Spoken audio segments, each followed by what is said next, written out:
Bueno, vamos a iniciar la transmisión. Puedes seguir hablando mientras hacemos la conexión a Mientras Facebook. inicia, Entonces, no me digas que puedo seguir hablando, hermano, ¿por qué no? porque no me callo. Bueno, entonces, listo, estamos saliendo en vivo en Facebook en este momento. Bueno, queridos hermanos, bienvenidos todos nuevamente. Gusto saludarles, gracias por acompañarnos.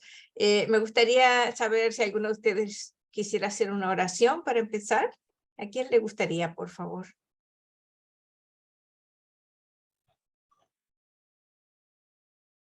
A mí, Jenny. Excelente, gracias Rubén, adelante cuando gustes. Ya. Amado Padre, gracias por habernos reunido una vez más, día domingo, para poder disfrutar de estudiar el libro Urantia. Gracias por darnos los alimentos físicos que hemos tenido hoy. Ayúdanos a tener la guía de tu espíritu junto con nuestro espíritu interior para poder llegar a saber estas cosas y a tener esta guía, ¿no? que deseamos para poder sobrepasar las aflicciones y el día a día. Danos la paz y la sabiduría para conducirnos, y gracias por todo esto. Amén. Amén. Amén.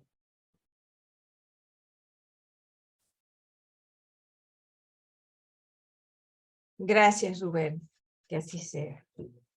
Ismael, ¿quisieras decir unas palabras, una introducción a lo que vamos a ver hoy?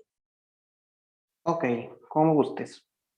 Bueno, pues vamos a ver hoy un vídeo que está hecho por Yael y por Chispa, que es un vídeo que nos explica la relación que tiene el séquito de Caligasta revelado por el libro Urantia con la mitología de los Anunnaki, con la mitología sumeria, ¿no? Es un vídeo que vamos a ver, lo hemos recortado 13 minutos por cuestiones de copyright y por tiempo, ¿no? Y en estos minutos pues vamos a ver cosas interesantes, ¿no? Coincidencias que hay entre el séquito de Caligastia y la mitología sumeria, que son muchas coincidencias, y yo creo que es una de las confirmaciones arqueológicas de que existió el séquito de Caligastia por Medio Oriente y por esa zona, ¿no? Gracias. Sí, vamos a hacer en realidad, disculpa, yo creo que no me expresé bien cuando lo dije. Hemos dividido el video en dos partes, uno de 13 minutos y otro de aproximadamente lo mismo, para tener un tiempo de conversación en el medio, como hacemos siempre. Hola Julieta, bienvenida. Andrea, bienvenida. Estela Maris, boa tarde, Estela Maris, bienvenida. Entonces, les voy a compartir mi pantalla, pero antes de ir al video, yo quiero que por favor me digan si ustedes ven lo que está en pantalla en este momento. ¿Es un mapa? Sí. Lo pueden ver. Bien, Sí. este es el mapa de la ubicación geográfica de lo que vamos a ver en el video. Entonces, ustedes tienen aquí, no sé si ven el puntero del mouse que estoy moviendo, es Dilmun, es el antiguo Dilmun de los sumerios. En esta parte aquí, en donde dice Akkad, es donde estaba el segundo jardín aproximadamente. Y por aquí estaba Babilonia. Ahora les voy a mostrar otro mapa. Ustedes ven este otro mapa, es de Google, ¿lo logran ver? Sí. Gracias. Bueno, yo hice un cálculo de distancia para poder ubicarnos espacialmente en lo que vamos a ver en el video. Toda la información que es del libro que está en el video. Entonces, la zona aproximada de donde estaba el segundo jardín es aquí, en donde se aparece este cartelito. Aquí es el borde actual del Golfo Pérsico, que no es el borde de la época en donde estaba Dalmatia. Dalmatia no estaba acá, esto es el borde actual. Aquí es donde estaba aproximadamente Dilmun, donde está esto. Entonces, hay una distancia de 1100 kilómetros aproximadamente entre el segundo jardín y donde estaba Dilmun, ¿sí? Que es donde lo vamos a ver en el video y en las citas que tenemos también. Entonces es nada más para que se ubiquen. La zona, por ejemplo, aquí es el lago de Van. Aquí estaba ubicado, por aquí cerca, Van con su gente. Aquí estaban los noditas, aquí fue Sumeria, y como les digo, aquí, más o menos por aquí, estaba Dilmun. Ahora sí, vamos a los Anunnakis. Déjenme ver si tengo compartido, tengo que detener para ver si tengo compartido el sonido. Sí, lo tengo, bien. Entonces vamos nuevamente y aquí está el video. Vamos a empezar. Déjenme colocarlo en toda la pantalla y les voy a empezar a reproducir. Vamos a ver hasta el minuto 13 aproximadamente. Entonces, vamos. Díganme si lo escuchan, por favor. Los Anunnakis y el libro Sí. de Urantia. Gracias. Sí.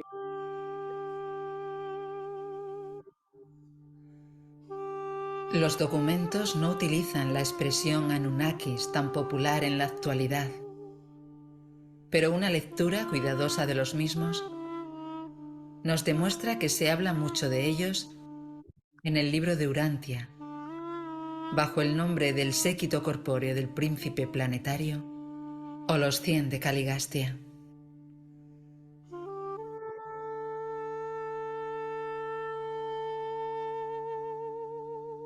Estos eran 100 seres venidos desde las estrellas, pero de un nivel de existencia superior, y por lo tanto fueron materializados en la Tierra. Según los documentos, llegaron en transportes seráficos, verdaderos ovnis de luz, y al descender causaron un gran impacto en las tribus humanas, que fue perpetuado en las tradiciones futuras.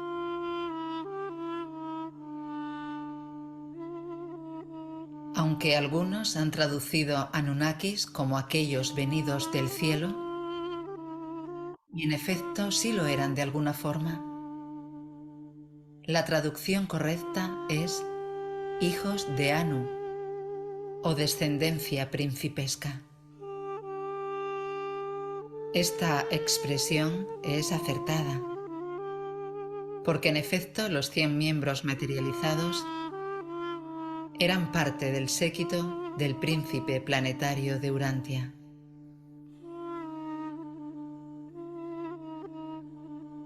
Como sabemos, ellos crearon la ciudad de Dalamatia y la verdadera cuna de la civilización.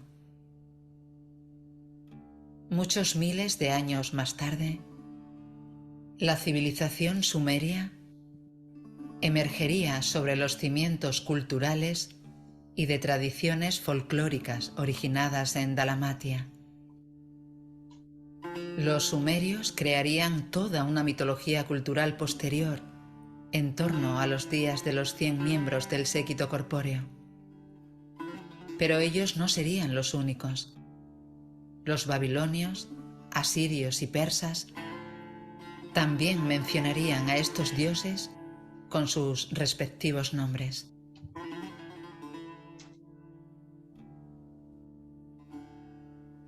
Los documentos dicen: estos sucesos, juntamente con la creación concreta de los cuerpos especiales para los 100 de Caligastia, dieron origen a numerosas leyendas.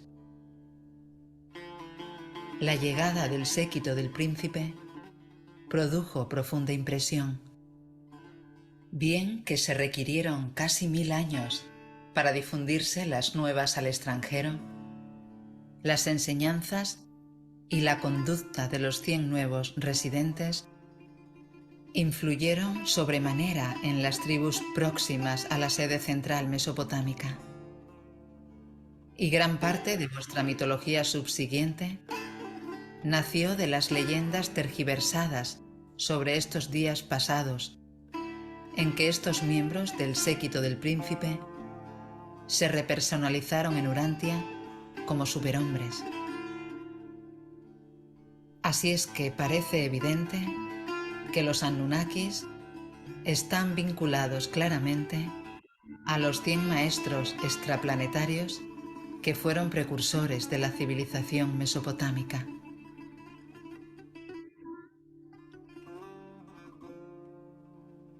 Un dato interesante que apoya lo anterior es la llamada Lista Real Sumeria. Esta es una lista de reyes de la antigua Mesopotamia, escrita en lengua sumeria, grabada en escritura cuneiforme. Esta lista de esos reyes se remonta hasta unos 482.200 años en el pasado. Otros señalan unos 445.000 años. Y esto concuerda, como veremos más adelante, con la aparición de los 100.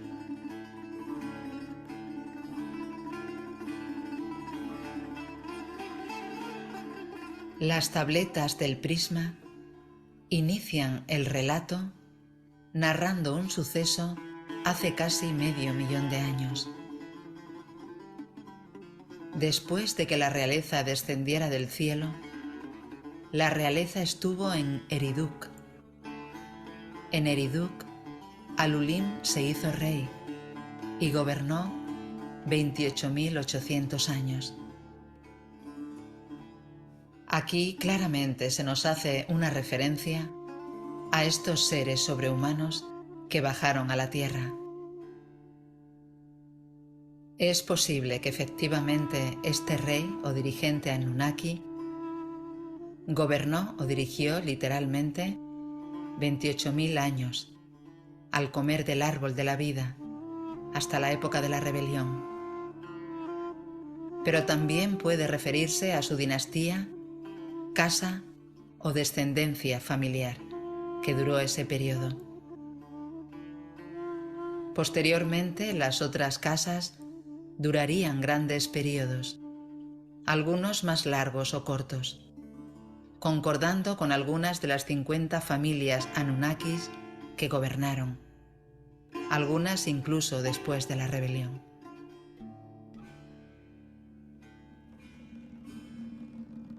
Los documentos dicen: Caligastia, el príncipe planetario, arribó a Urantia hace alrededor de 500.000 años, lo cual coincidió con la aparición de las 6 razas de color, es decir, de las razas Sangik. Después fue fundada Dalamatia. Cuando los arqueólogos desentierran las crónicas en tabletas de arcilla de los descendientes sumerios, de los noditas más recientes, se descubren listas de reyes sumerios que se remontan en el tiempo varios miles de años. Esta prolongación del reinado de los reyes más antiguos significa que algunos de los primeros jefes noditas, los descendientes inmediatos del séquito del príncipe, en efecto vivieron más tiempo que sus sucesores más recientes, y también indica un esfuerzo por estirar sus dinastías hasta la época de Dalamatia.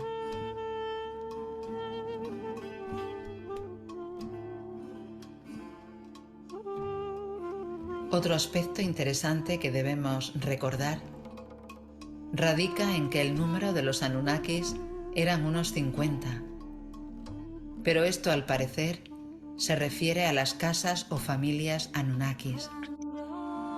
No olvidemos que los 100 formaron 50 parejas y familias.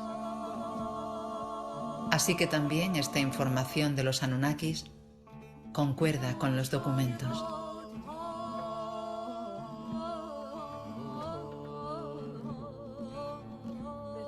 El libro dice: la tendencia de los mortales a considerarlos como dioses obstaculiza gravemente la buena influencia de tales maestros extraplanetarios. Pero aparte de la técnica de su aparición en la Tierra, Los 100 de Caligastia, 50 hombres y 50 mujeres, no recurrieron a métodos sobrenaturales ni a manipulaciones sobrehumanas. Esta cita de los documentos también nos enseña que no podemos leer la manifestación de los Anunnakis con los ojos del hombre moderno, como si hubieran sido seres que hubiesen irrumpido con gran tecnología y aparatos sofisticados, tal como lo plantea la teoría de los antiguos astronautas.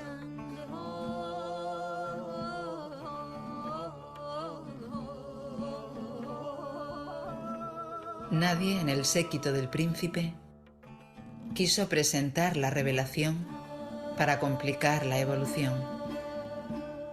Presentaron la revelación solo como punto culminante después de haber agotado las fuerzas de la evolución. Estos seres sabios sabían que no convenía emprender la transformación repentina o la elevación masiva de las razas primitivas de aquella época.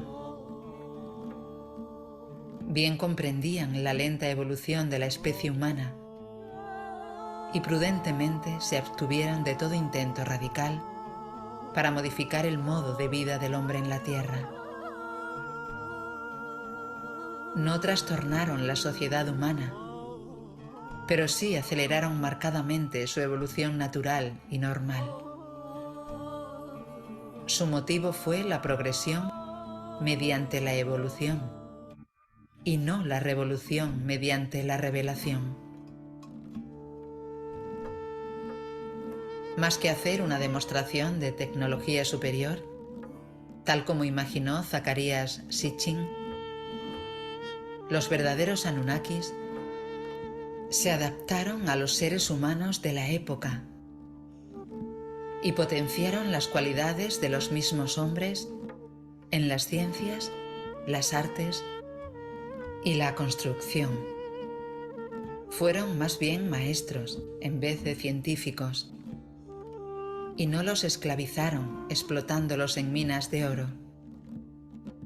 Por lo menos esto fue así hasta la época de la rebelión, ya que es posible que después de la misma se violaran algunas directivas.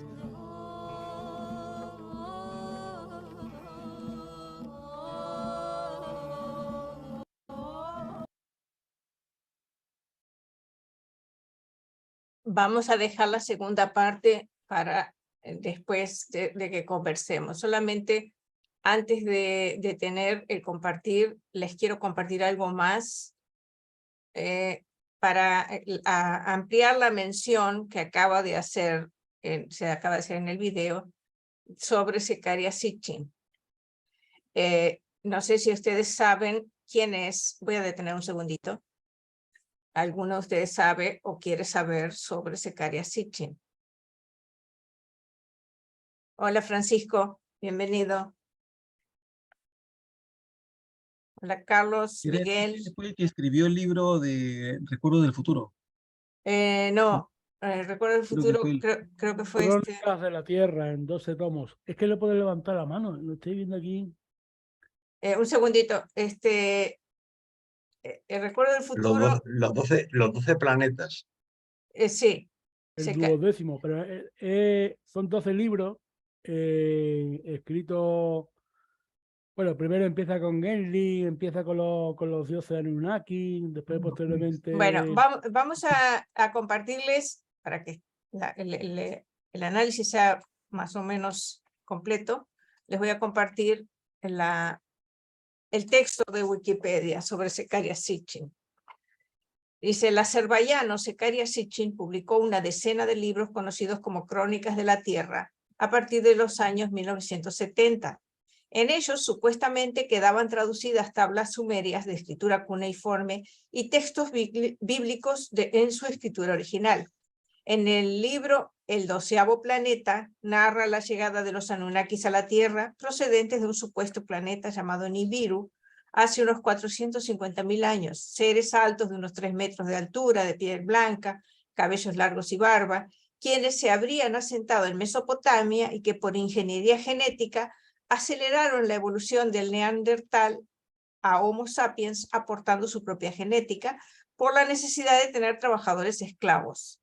Según los escritos de Sitchin, la tecnología y poder de los Anunnakis aún no habría sido superada, planteando que podían efectuar viajes espaciales y manejar la ingeniería genética hace 450.000 años y que habrían dejado sus rastros en toda la Tierra con tecnología aún desconocida, por ejemplo, en la construcción de pirámides egipcias, mayas, aztecas y chinas, en el círculo megalítico de Stonehenge, en el puerto espacial de Baalbek, en las líneas de Nazca y en Machu Picchu. Las suposiciones de Sitchin han sido descartadas por una inmensa mayoría de científicos, historiadores y arqueólogos que están en desacuerdo con su traducción, entre comillas, de textos antiguos, equivocada en muchos casos, cuando no directamente inventada, y por su comprensión errónea de la física, calificando su interpretación solo como una forma de creacionismo alienígena. Esa es la mención que se hace en el video de Zecaria Sitchin, ¿sí? Entonces, ahora sí. Hombre, a ver, yo he estudiado un poco los libros. Sí es verdad que arqueológicamente puede ser refutable, pero en lo que son las transmisiones de mensajes dentro de la grande epopeya, tiene un significado inherente, no se puede destituir para nada, ¿no? Que quizá deliberadamente modificado según un aspecto de interpretación de unos y otros, pero sí que narra y vincula ciertas tablillas y ciertos textos asirios y demás, como la leyenda de Gilgamesh, con cierta epopeya muy anterior y de un pueblo, ¿no? No está claro porque él mismo confiesa que está confuso, pero sí que es verdad que se basa no solamente en hallazgos arqueológicos, sino en interpretaciones lingüísticas que va más allá y que queda un poco bloqueado del uso normal de cualquier público de nación, ¿no? Esto es, primeramente, entraba en la élite de arqueólogos y estudiosos y después se transformó un poco, ¿no? Desde luego se están encontrando nuevas tablillas, de eso ya se han encontrado nuevas tablillas sirias y tal, en un idioma anterior, pero que bueno, que quiere significar, más bien son datos de comercio y tal, pero bueno, todavía indescifrable dentro de las 300 tablillas descubiertas, pero que pueden arrojar ciertos nombres relacionados con las grandes epopeyas, ¿no? Gracias, Jesús. Yo no lo sé si hasta qué punto es verdad o no, pero habría que estudiarlo, ¿no? Gracias, Jesús. Adelante, Adrián, por favor. Sí, gracias. Buenas tardes a todos, a todas los que nos saluden. Yo no quiero entrar a debatir toda la parte, digamos, más relacionada con las teorías de Sitchin o inclusive las de Aiki, que me parecen aún más descabelladas, ¿no? Que son las que dan después pie a las teorías de los reptilianos, de los Illuminatis y todas esas cosas, y teorías conspiranoicas tan en boga hoy, que al menos a mí en lo personal, y es una opinión totalmente personal, no me interesan en absoluto. Prefiero analizar un poquito, poner énfasis en lo que dice el video. No sé cómo sigue la segunda parte, pero bueno, al menos en esta primera parte hace hincapié en todas estas semejanzas que hay entre la mitología sumeria y en esta primera parte del video, por lo que escuché, relacionadas con el aspecto, digamos, temporal, ¿no? Con el aspecto, si se quiere, político o administrativo. Después hay otras semejanzas entre la mitología sumeria y Urantia desde un aspecto, digamos, teológico o divino, ¿no? Que supongo que eso lo dirá en la segunda parte del video, así que no me quiero adelantar. Con respecto a lo que dice ahora, particularmente, ¿no? Me parece que sí, que hay muchísimos elementos vinculantes en la mitología sumeria con respecto a la generación de Dalmatia y particularmente al séquito corpóreo del príncipe. Es muy interesante lo de las tablillas de los reyes, ¿no? Hay dos divisiones de reyes.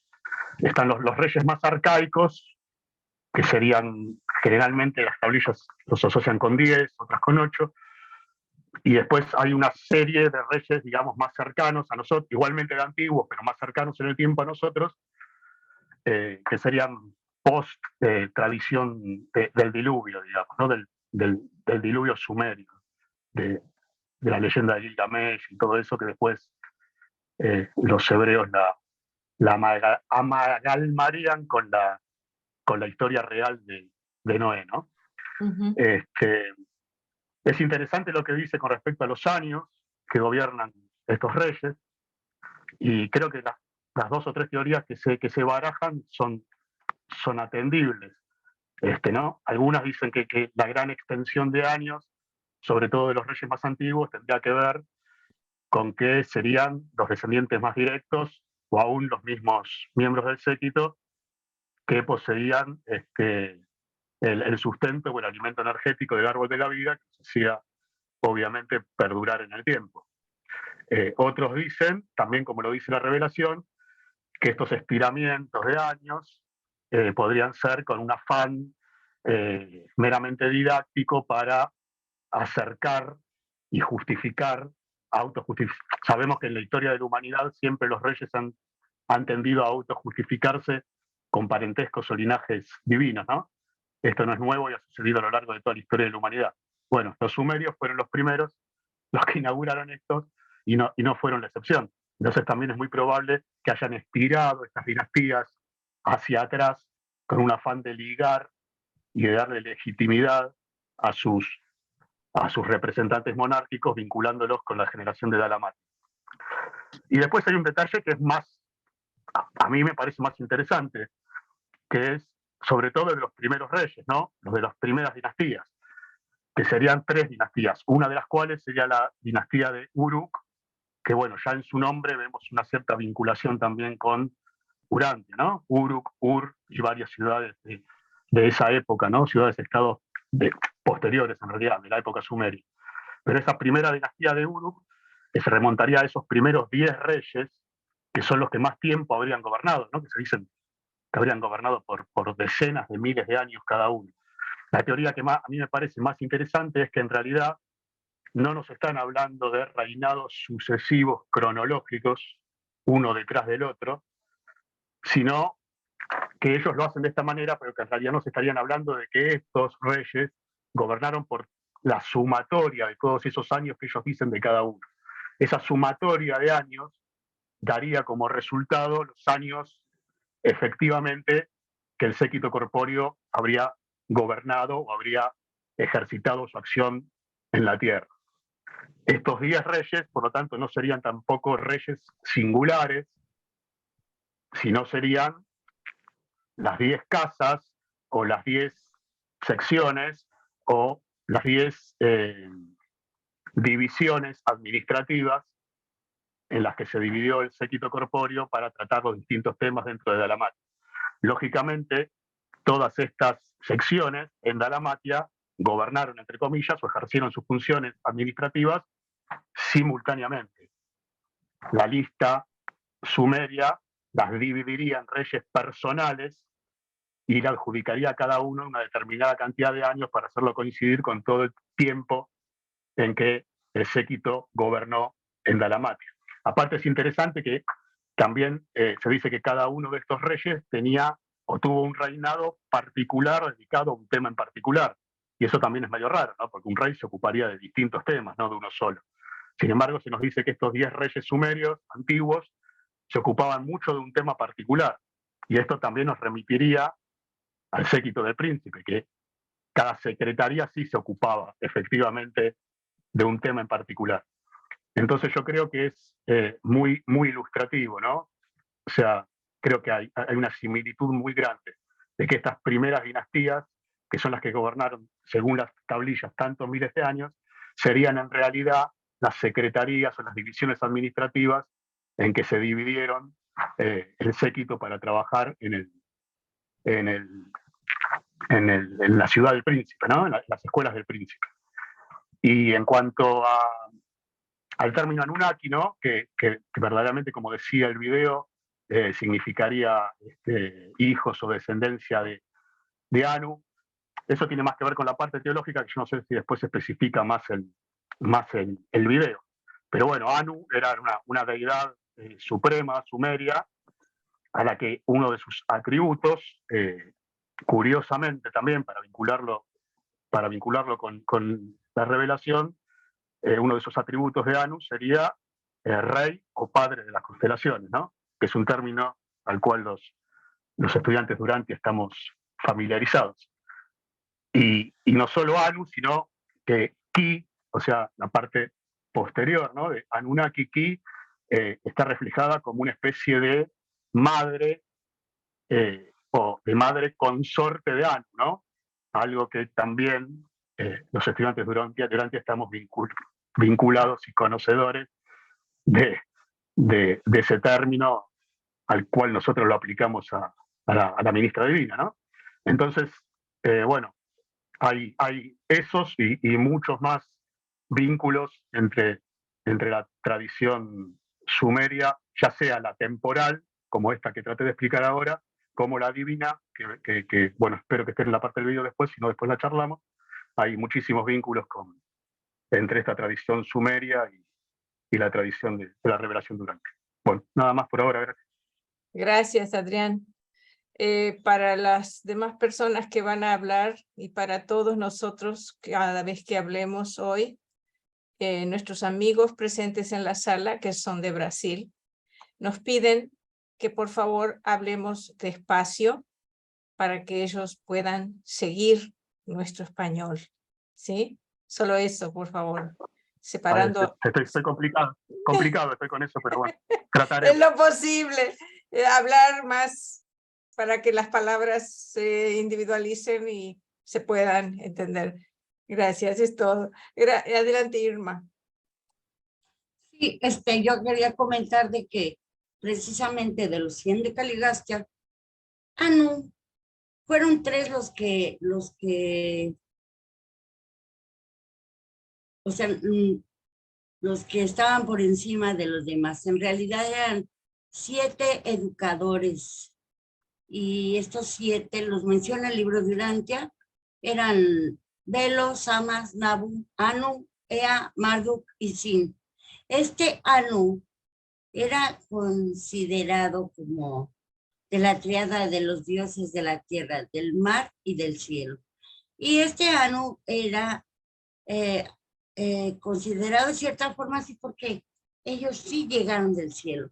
Eran los humanos, si ahorita viéramos llegar a estos personajes, tal vez no fuera como considerar a los dioses, si nos explican que vienen de tal o cual forma, porque la mente ha cambiado, ha evolucionado. Pero me imagino que para aquellos que en aquel tiempo de religiosidad, de espiritualidad, del padre y el padre, siempre, pues sí pensaban que eran dioses. Y les daban un cargo, o sea, uno del cielo, uno de la tierra, uno del aire, o no sé qué, del mar. Entonces, pues, lo que no entiendo yo esto de Anunnakis es como el gentilicio, pero no sé si de veras eran tan gigantes como lo muestra el monolito que nos mostró esta Jenny, sino que yo creo que eran pequeños también. Tenía la idea que eran pequeños como los amadonitas. No hay referencias. Bueno, hay que recordar que los seres humanos de aquella época medían muy corto, medían 1,45 m Y por ejemplo, Adán y Eva medían 2 metros, casi 2 metros largos, entonces para ellos eran como gigantes, aunque no lo fueran, pero para ellos lo eran. Puede ser, puede ser. Dice la revelación que eran muy altos, pero se mitificó mucho la altura. Ajá. O sea que la exageraron. Exacto. A ver si encuentro la cita. Ah, genial. Gracias. Gracias, Chispa. Bueno, adelante, Jesús, por favor. Sí, bueno, Habla desde la- despacio, Jesús, por favor, para que nuestros amigos te puedan entender. Sí, ante todo, dar gracias a nuestro colaborador Adrián, tan exacto en la historia del tiempo, ¿no? Pero hay que remembrar el documento del Jardín del Edén, ¿no? De los noditas y los amadonitas, que los noditas posteriores no fueron más que amadonitas modificados, y entonces se pierde la epopeya un poco ahí, ¿no? Lo que ha dicho Irma anteriormente, dentro de las 3 subdivisiones que perteneció a la cultura de Dalmacia el príncipe, ¿no? El príncipe de los noditas y de los amadonitas, de los dos. Posteriormente siguió no por las guerras y tal. Los amadonitas eran un poco humildes, se fueron intentando hacer un comercio con Oriente y tal, que le costó mucho trabajo, y siguieron la cultura nodita racial, lo que formaron la 8ª raza, ¿no? De Urantia, ¿no? Entonces, claro, tenían cultura de Dalmacia, pero era una entremezcla de los dos. Se difundieron por la cabecera del Golfo Pérsico y, claro, emigraron muchas veces por las tierras de los ríos, de Lan y tal, y llegaron al lago de Van. Y al lago de Van, allí posteriormente, pues crearon lo que es la antigua Sumeria, Mesopotamia, desde el sudeste del mar Caspio, ¿no? Entonces, un poco los amadonitas, pues no, aunque se juntaron parcialmente, no fueron parte de este séquito, sino que fueron, cita más de una vez, hombres de renombre de la antigüedad, ¿no? Varones de renombre de la antigüedad, como poseedores de la verdadera sabiduría de Dalmacia, ¿no? No del trasfondo cultural y social, sino de la verdadera sabiduría, y poco escribían, ¿no? Sí que escribían, más bien transmitían oralmente, pero estamos hablando de una fecha y una cantidad de tiempo muy grande, ¿no? O sea que, en mi opinión, está todo muy entremezclado. Fueron los noditas, según cuenta el libro de Urantia, lo que procedieron el ensayo, pero con cierta tendencia amadonita, que se llevó lo mejor de la cultura, lo mejor del templo, lo mejor de los hijos materiales, ¿no? Gracias, Y- Jesús. Tenemos Y que ahí pasar. está un poco la historia, ¿no? Sí, gracias, Jesús. Adelante, Adrián, por favor. Sí, con respecto al tema del gigantismo, ¿no? Tanto en la revelación como en algunas fuentes más históricas, podríamos asociar a los gigantes no tanto con los Anunnakis o con los miembros del séquito corpóreo, sino con su primer linaje, con su primera descendencia, ¿no? Que son lo que el Antiguo Testamento y algunos documentos llaman Nefilim. No debemos confundir Nefilim con Anunnaki, ¿no? Son dos cosas distintas. Los Nefilim serían la descendencia de los Anunnakis, la descendencia de los Anunnakis con las hijas de los hombres. Y la primera descendencia de los Anunnakis se mezclaron aún más con las hijas de los hombres. Son las que el Antiguo Testamento dice que tomaron mujeres entre los hijos de los hombres, y a su vez esos hijos, o sea, el segundo linaje, son los que serían conocidos como los varones de la antigüedad, los grandes varones de la antigüedad, ¿no? Y de ellos, en muchos lugares, se acentúa la característica esta del gigantismo, más que en la primera generación de Dalamati, ¿no? Se habla como de los gigantes que serían más el linaje o la descendencia directa y pura de Dalamatia, mezclada con las hijas de los hombres, que del séquito corpóreo mismo. Después, claro está, hay que tener en cuenta que todo esto que estamos nombrando es previo a la generación del Edén, ¿no? A la generación de los jardines. Después, todo esto se entremezclará con los adanitas, que también poseían características físicas, digamos, notables y distintivas. Entonces también creemos que hubo una larga secuela de seres que podían ser calificados con estas características de gigantismo, y más si se lo comparaba, como bien dijo Irma, con toda la tradición anterior de humanos andonitas que eran más bien de baja estatura, ¿no? Yo creo que hubo largos periodos de tiempo, ya sea de noditas, de adanitas y de anditas sobre todo luego, ¿no? O sea, la raza resultante mezclada, que sí presentaban características de grandes estaturas que los diferenciaban de los pueblos mezclados que había hasta ese entonces.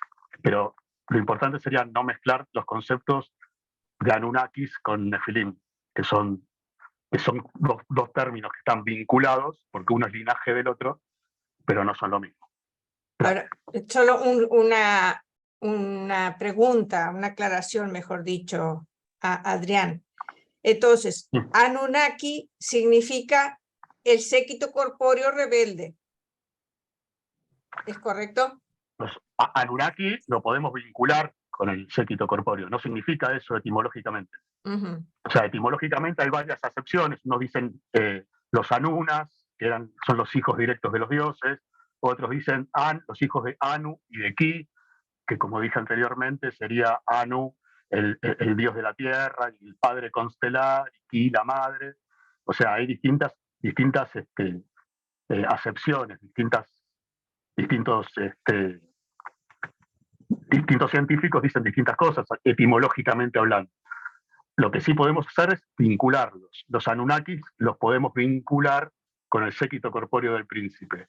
Y los Nefilim los podemos vincular con el linaje del séquito corpóreo del príncipe con las hijas de los hombres, que es un relato del cual está plagado la mitología antigua de muchísimos pueblos primitivos, no solo de los sumerios, sino de todos los que también surgen en la misma época, al igual o inmediatamente posterior a los sumerios, ¿no?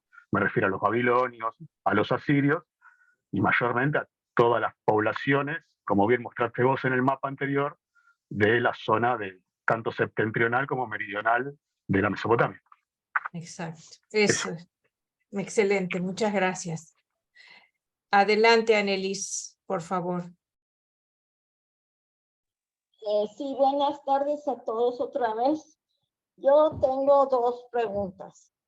En el Facebook un día vi que los arqueólogos encontraron unos esqueletos de unos sujetos pues, aparentemente gigantes, y ponen en comparación a un hombre actual, y pues se ve muy chiquito, chaparrito. Y esa es una, me gustaría saber si esos esqueletos pues, sí provienen de esas épocas o qué pudieran ser. Y la otra pregunta que tengo es si existen de alguna manera descendientes de esas épocas en nuestros días y dónde pudieran estar o cómo. Sí, gracias. Gracias. Las preguntas, bueno, yo de los esqueletos gigantes no sé si alguien lo vio, si alguien tiene alguna opinión. Hay mucha manipulación de esqueletos gigantes, así que no lo sé, yo no tengo idea, no sé si alguien lo sabe, que lo pueda compartir. Yo, Está claro que la no sé si raza- pueden ser. Espera, Jesús, disculpa. Sí, Chispa, por favor. No, yo como le he hecho varios vídeos a Jael, que de esto sabe un montón, sí que él pone momias de China descubiertas en las cuevas de Tarín, que son de casi 2 metros. A lo mejor son anditas. Ah, puede ser. Es lo que se puede, es lo que puede ser que ella haya visto, es una posibilidad, no sé. Puede Yo ser. creo que la raza naranja, creo que según mi historiografía que Espera narra tu Urantia. turno, Jesucho. Sí, Y vamos. no, ya Todos estamos alzando la mano. Por eso. solamente era eso, que Sí. la raza naranja, según. Bueno, vamos a ver. Sí, con respecto a la otra pregunta. Hola Darío, bienvenido. Hola, buenas tardes, qué pena la hora. Buenas Ya llegué. tardes. Qué bueno. También entró Asael. Hola Asael, Laura. Hola, hola, aquí estoy. Buenos días. Hola, buenos Tardes, días. perdón. Sí. Irineu, boa tarde, Irineu, bem-vindo. También quiero saludar a, déjame ver, ¿quién más? Stella Maris, boa tarde, Stella Maris. Susana. Olá. Seca Mantovani, boa tarde, Seca, bem-vindo. Y Alfonso, ¿quién me falta? Disculpen. Marcela Rojas, creo, ¿no? También. Marcela Marcela, ¿qué Rojas, tal? bienvenida. Disculpa que no te había saludado. Andrea, Angélica. Liliana, Hola. Angélica, Laura Hola. Núñez. Hola, Angélica. Un abrazo. Bienvenida. Entonces, teníamos las preguntas de los esqueletos gigantes y si actualmente, en la actualidad, existen descendientes. Bueno, en mi opinión, yo pienso que todos tenemos algo de los noditas, de los adamitas, de todas las razas, porque las razas se mezclaron, hubo migraciones. A estas alturas debe haber seguramente pueblos que tengan más herencia. Posiblemente sean los pueblos que están en la zona o en Europa. Es difícil saber, pero a estas alturas pienso que está todo el mundo mezclado. Es mi opinión. No sé si alguien sabe algo. Por favor, compártalo. Gretchen. Gracias, Jenny. No, con mucho gusto. Adelante, Gretchen, por favor. No, solo un pequeño detalle, no sé si será relevante, pero viendo algunas imágenes, relieves y pinturas de las antiguas culturas donde representan a los reyes, a los dioses, casi el doble de tamaño de las personas del pueblo.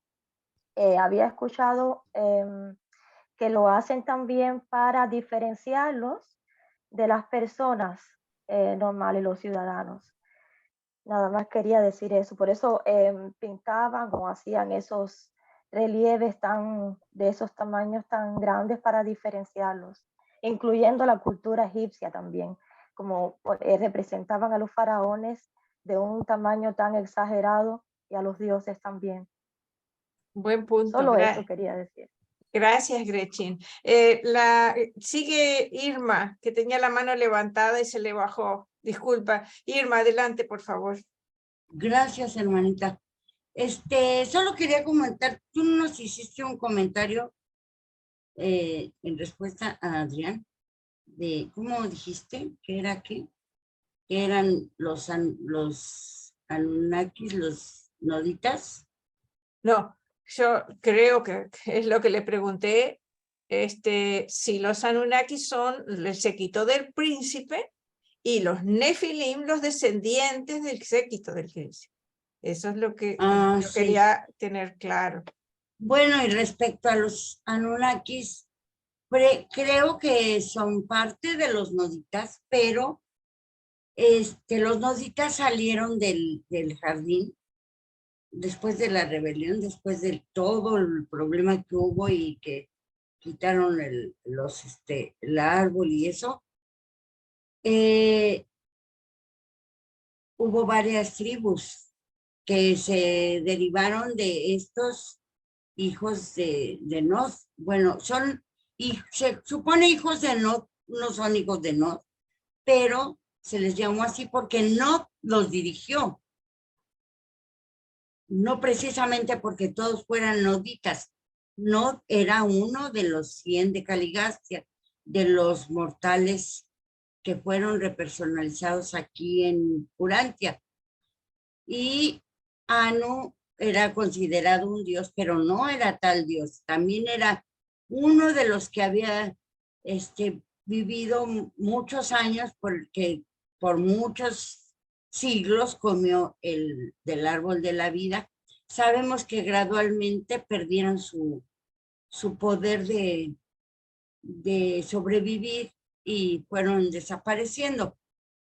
Pero fue una de las cepas que duró, y estos Anunnakis, también estuvieron en la escuela de Melquisedec.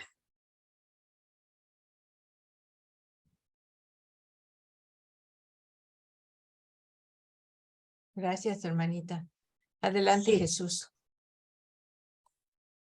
Sí, ambos conjuntamente las dos razas, tanto los noditas o amazonitas, fueron invitados a templos, a enseñanza, tal, con los hijos materiales, pero aún así había una subdivisión muy extrema, ¿no? Que no pudo casi nunca llegar a una conclusión de paz por su método raíz de pensar en una cosa y no en la otra, y de no ser capaz de una mezcla de síntesis familiar congénita, ¿no? Tuvieron que pasar la friolera de 300.000 años para que todo esto se pasara entre religión y tradición, escritos y demás, y las dos razas, a partir de los 300.000 años, 200.000 años antes de nuestro Señor, empezaron a juntarse más por necesidad que por convencimiento, ¿no? Más por aburrimiento que otra cosa, aunque eso todavía trasciende, ¿no? Incluso en la era moderna, ¿no?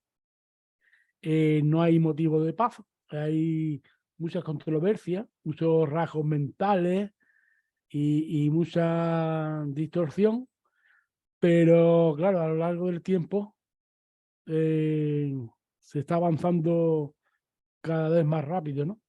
Si antes se necesitaban 100.000, 200.000 años, quizás ahora, pues, cabiendo la esperanza, vamos a poner 10.000, 20.000, ¿no? Y claro, toda esta herencia unificadora de ecomateriales y de noditas, de la raza Sapiens, de la raza Zanji, se verá conjuntamente premiada con una mezcla de cultura, de pensamiento, de alma y de todo, que le surgirá el advenimiento de luz y vida, ¿no? Creo esperar, ¿no? O esa esperanza tengo, ¿no? Gracias, Jesús. Adelante, Laura, por favor.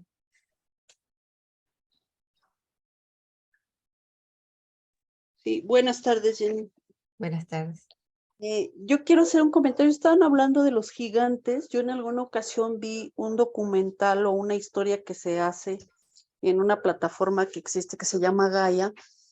La manera en la que dicen que hacen este resumen no me parece tan creíble, porque lo hacen a través de la reencarnación. Sin embargo, hacen la historia de las diferentes razas que habitaron la Tierra, y dicen que había pues diferentes seres que eran de diferentes tamaños, y unos de ellos, los famosos pie grandes.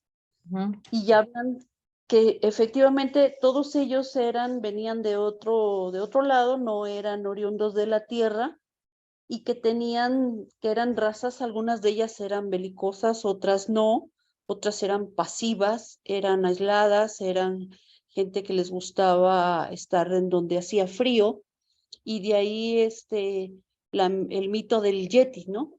Del famoso pie grande, del Sasquatch. Y dicen que sí, que medían más de 2 metros, más. Entonces, puede ser que si esto es cierto y si existieron diferentes razas sobre la faz de la Tierra, pues haya quedado por ahí algún esqueleto. He visto esos de los que comentaba Annelies y son enormes, o sea, es un pie, no sé, que debe de medir como medio metro, ¿no? Una cosa así exageradísima, exagerada. Pero sí he escuchado acerca de estas diferentes razas y de diferentes estaturas. Eso por una parte. Por otra, quisiera preguntar si los Nefilim eran hijos de los Anunnakis con las hijas de los hombres, o sea, con urantianas.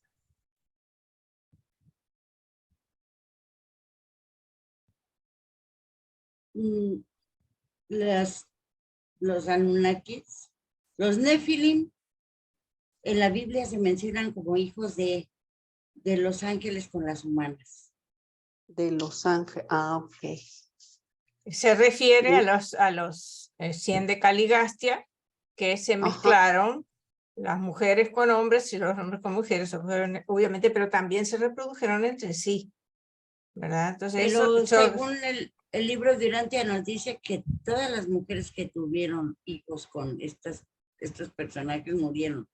De casualidad, Eva, porque era fuerte y porque era una hija material, la aguantó viva, pero los niños sí nacían muy grandes.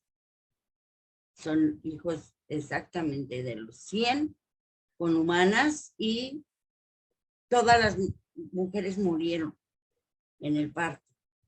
¿Y se podría relacionar este tipo de descendencia con todos los semidioses de las mitologías griegas? Sí, está en el libro Durante también. Sí, se relacionan. Los griegos, las historias de los griegos. No me acuerdo exactamente, pero creo que también tiene que ver con los descendientes de Adansón que llegaron a Grecia, si no me equivoco. Esa es otra fuente de mitología. Sí, la mitología griega tiene más de, según la revelación, perdón, ¿no? que me metí, pero como para Claro, como para adelante. acentuar lo que dijiste vos, Ginny, recién, sí. La mitología griega tendría más relación con Adamson y su descendencia que con algo más antiguo. Exacto. O sea que tenemos fuentes de la mitología, de héroes y dioses y semidioses. Tenemos a los hijos de Adansón, los descendientes de Adansón. Tenemos a los descendientes del séquito corpóreo. Tenemos a Van y a Madón, que también generaron mitología de dioses. Van y Amadón no tuvieron descendencia, pero ellos generaron un reino que se le llama el reino de Van, o los arqueólogos le llaman Urartu. Entonces, una cosa interesantísima que yo siempre observo es que toda la región, como les mostré en el mapa, ese mapa es el resumen de la historia de las, es decir, mejor dicho, no es el resumen, es el lugar donde aconteció todo hasta Jesús. ¿Se dan cuenta? Ahí estuvo Dalamatia, en esa zona del mundo. Ahí estuvo el jardín del Edén, el segundo jardín, el reino de Van, las migraciones de los hijos de Adansón, la cultura de Adansón, donde estuvo Maki Benta Melquisedec y donde estuvo Jesús. Hasta Jesús, todo sucedió en esa zona del mundo. Para mí eso es fascinante. Y la pregunta es por qué es tan conflictiva, porque esa zona del mundo es muy conflictiva, siempre hay guerra, nacionalismos radicales. Y otra pregunta, la historia de los Anunnakis relata que tuvieron, que entre los hermanos hubo pleitos, ¿no? Hubo una guerra. Y entonces la historia es como lo que nos ha contado la Biblia sobre Abel y Caín. Exacto. ¿Es personalizada o es esa misma historia trasladada con otros personajes? Porque hay diferentes historias de diferentes religiones o razas, donde es la misma historia contando dos hermanos descendientes de deidades peleándose y asesinando uno al otro. ¿Dónde quedaría? ¿En dónde entraría esta historia? Bueno, la que conocemos es la historia de Caín y Abel. Yo no sé si hay alguna otra. La de los Anunnakis que habla sobre los dos hermanos. Eso no lo conozco. Puede ser la versión nodita de Abel y Caín, Sí, porque hay varias. ellos fueron separados. O sea, Caín fue desterrado y Caín le pidió a Eva que le diera la marca, no me acuerdo de qué es la marca, hermanita. Bueno, no, la marca fue la llegada del ajustador.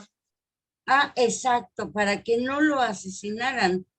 Entonces, creo que eso, cada cosa trascendente que hubo en Dalmatia en ese tiempo, generó leyendas por la separación de estas personas, de los 100 de Caligastia y del mismo mundo urantiano, porque todos salieron del jardín. Entonces, los que no estuvieron bien ahí generaron las leyendas porque querían darse una importancia. Eso sigue ocurriendo en la humanidad. Como yo voy a decir, no, yo era la mera de ahí del grupo latinoamericano. ¿No es cierto, hermanita? Bueno, hermanitos, es una leyenda. Para que podamos terminar de ver el video, le paso la palabra a Rubén y vemos favor. el video, terminamos de verlo y después seguimos conversando. Rubén, adelante, por favor.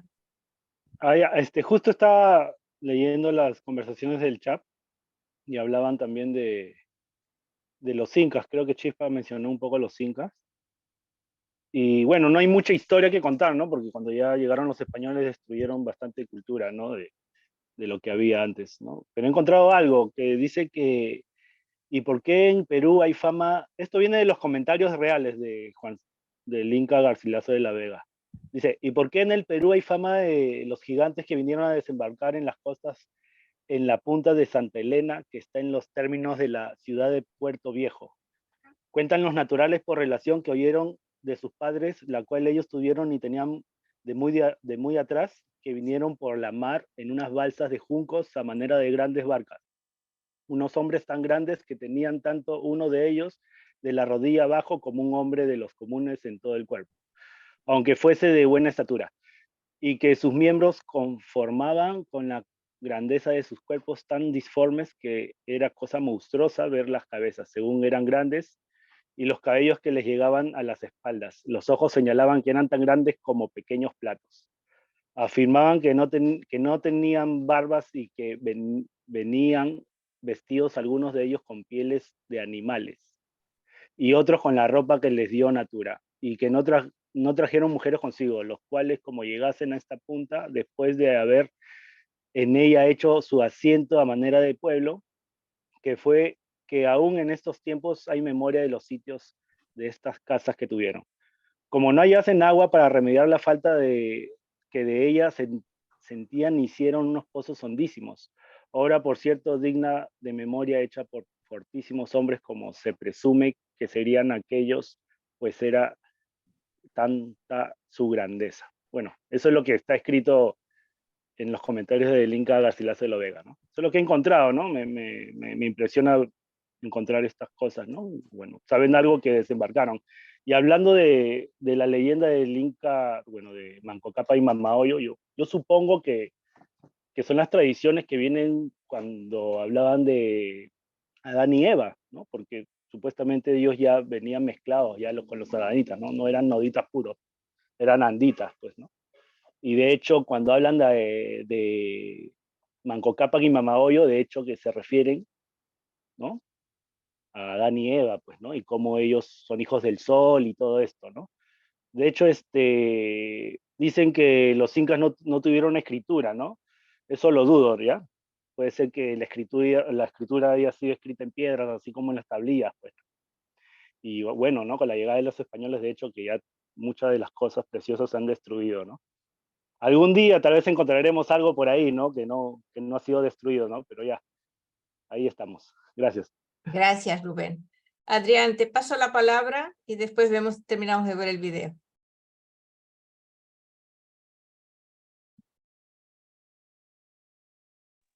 Sí, es un segundito nomás. Como bien dijo acá Rubén también, ¿no? Claro, la gente que llegó a América del Sur ya eran anditas, ¿no? Creo que a veces tendemos a mezclar mucho todo este tema, ¿no? De Anunnakis, Nefilín y todo, que es un tema exclusivo de la generación de Dalmatia, con lo que sucedió después, con el primer y segundo jardín, que son, que es un abismo de tiempo de diferencia, ¿no? Estamos hablando de 400.000 años a 5.000 años, o sea, hay todo un abismo en el medio que es muy difícil de rellenar, que sabemos que en todo ese tiempo pasaron, bueno, las migraciones, las mezclas de razas, el surgimiento de razas nuevas con las razas importadas que vinieron de los jardines. Entonces, toda esta mezcla que tenemos nosotros de conceptos de Dalmatia con lo de los dos jardines, esta misma mezcla, y mucho peor, por una cercanía en el tiempo, la tenían los mismos pueblos antiguos, o sea, los sumerios entre ellos, que es el pueblo del que estamos hablando mayoritariamente. O sea, la tradición mitológica sumeria mezclaba mucho, porque tenía conocimientos de todo, tenía conocimientos de lo que había pasado en Dalmatia por descendencia lejana con los Anunnakis, y también tenía mucho conocimiento de lo que había pasado en el primer y segundo Edén, sobre todo en el segundo.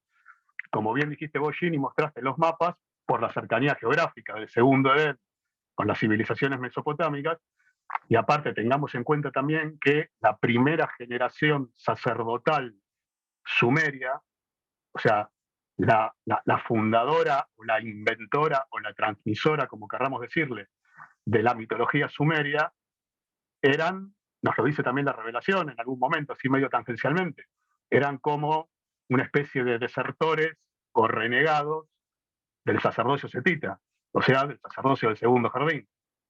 Entonces, Sumeria y las civilizaciones posteriores de Mesopotamia tenían no solo la tradición de la generación de Dalmatia vía Anunnakis, Nefilín, Noditas, sino que también tenían la tradición del primero y segundo Edén vía Adanitas y Anditas. Ahí está, eso. Gracias. Perfecta síntesis. Gracias. En síntesis, ya acabo lo de Caín. Quería hablar brevemente, pero más breve no puedo hablar. Bueno, ok. Gracias. Ahora sí, le vamos a terminar de ver el video. Cuando termine el video, vamos a saludar y leer los comentarios de los amigos en Facebook. Así que en unos minutitos seguimos con el tema. Vamos a ver el video. Un segundito a ver, aquí está. Y esto. Díganme si lo ven, por favor. Sí. Gracias.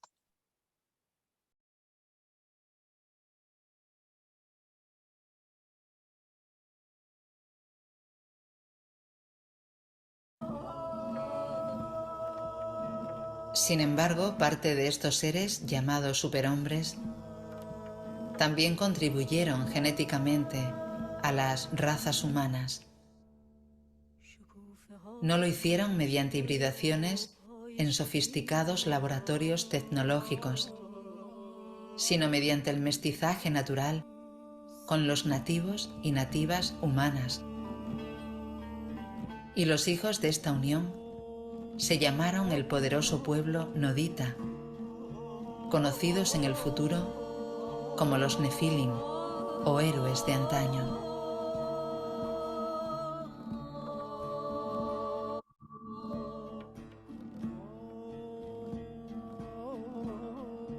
La presencia de estos superhombres y supermujeres extraordinarios, aislados por la rebelión, y en este momento apareando con los hijos e hijas de la tierra, se prestó a aquellos cuentos tradicionales en que descienden los dioses para procrear con los mortales. De este modo se originaron las 1001 leyendas de carácter mitológico, pero con fundamento en los hechos de los días posteriores a la rebelión.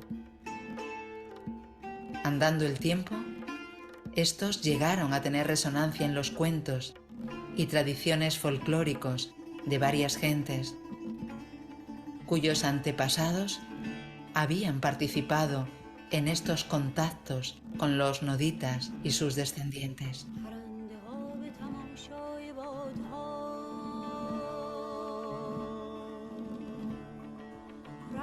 Otro detalle que confirma que los 100 son los verdaderos Anunnakis radica en que la mitología sumeria habla de los Igigi, unos dioses o espíritus menores debajo de los Anunnakis en jerarquía.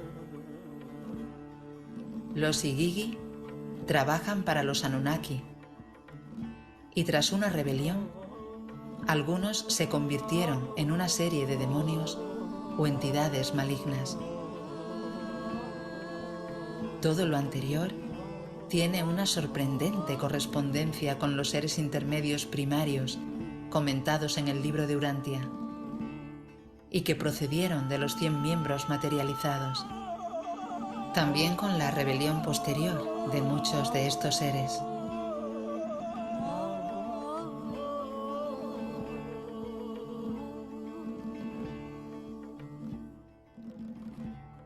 Los documentos señalan: se descubrió inmediatamente que una criatura de este orden, que media entre los niveles mortal y angélico, sería de gran utilidad para llevar adelante los asuntos de la sede central del príncipe, y a cada pareja del séquito corpóreo se le otorgó permiso, por consiguiente, para producir un ser de esta índole. Estas criaturas de tipo intermedio prestaban un gran servicio al llevar adelante los asuntos de la sede central mundial. Eran invisibles a los seres humanos, pero a los residentes temporales primitivos en Dalamatia se les enseñó sobre estos semiespíritus invisibles y durante edades constituyeron la totalidad del mundo espiritual para estos mortales en vías de evolución.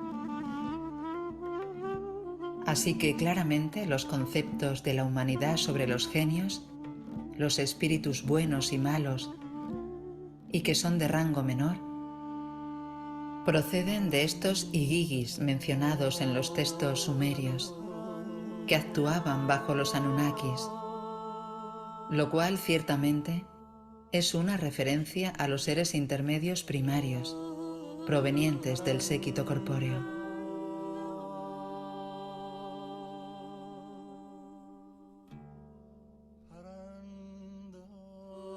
Y para ir completando esta exposición, que corrobora que los auténticos Anunnakis fueron los 100 del príncipe planetario en Dalamatia, poco al sur de la futura Sumeria, están las decenas de vinculaciones del árbol de la vida con los Anunnakis y el panteón posterior mesopotámico.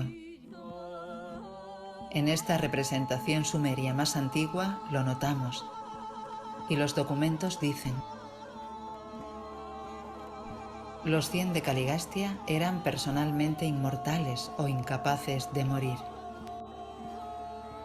Por su forma material, circulaban los antídotos de las corrientes vitales del sistema, y de no haber perdido el contacto con los circuitos por causa de la rebelión, habrían seguido viviendo por tiempo indefinido.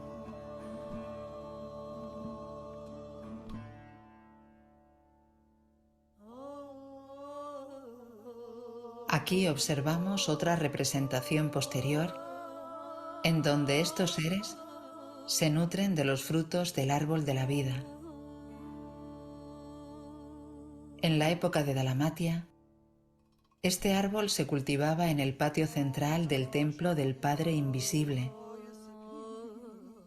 y el fruto del árbol de la vida permitió que los seres materiales y en otros aspectos mortales del séquito del príncipe siguieran viviendo por tiempo indefinido, siempre y cuando tuvieran acceso a él.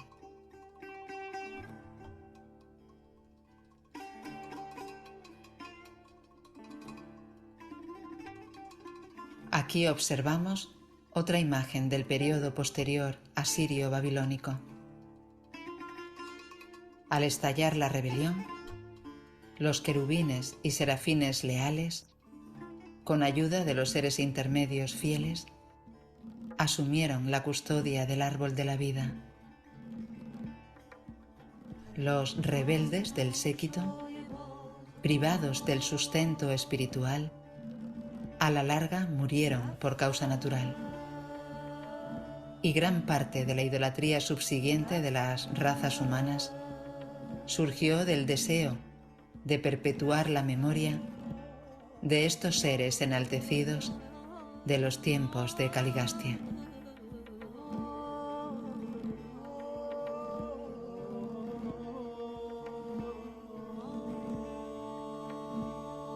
Todo lo anterior nos hace recordar la epopeya de Gilgamesh.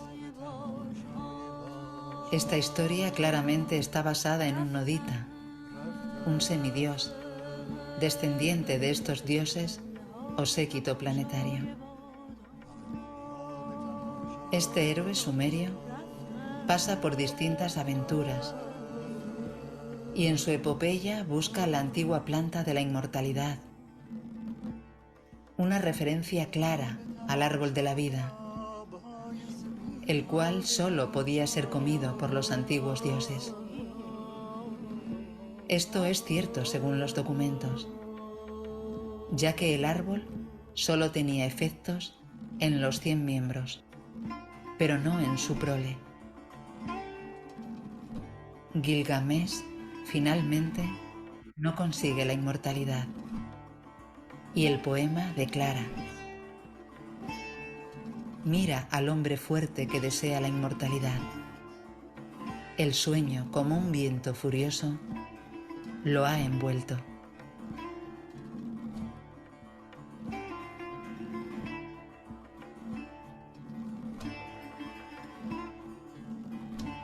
Al concluir, es importante recordar que la mitología sumeria ya estaba distorsionada en los detalles de las narrativas cuando fue escrita, puesto que habían pasado miles de años de los sucesos originales, y por lo tanto, hoy no se puede crear un relato o crónica casi literal de los mismos acontecimientos con tintes mecanicistas modernos, tal como hacen los teóricos de los antiguos astronautas. El libro declara: las enseñanzas y la conducta de los 100 nuevos residentes influyeron sobremanera en las tribus próximas a la sede central mesopotámica. Y gran parte de vuestra mitología subsiguiente nació de las leyendas tergiversadas sobre estos días pasados en que estos miembros del séquito del príncipe se repersonalizaron en Urantia como superhombres.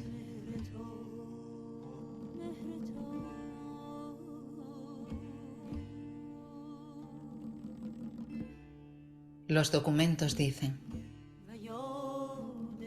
y todo lo antedicho explica cómo aparecieron en el escenario de acción tan repentina y misteriosamente los sumerios en Mesopotamia.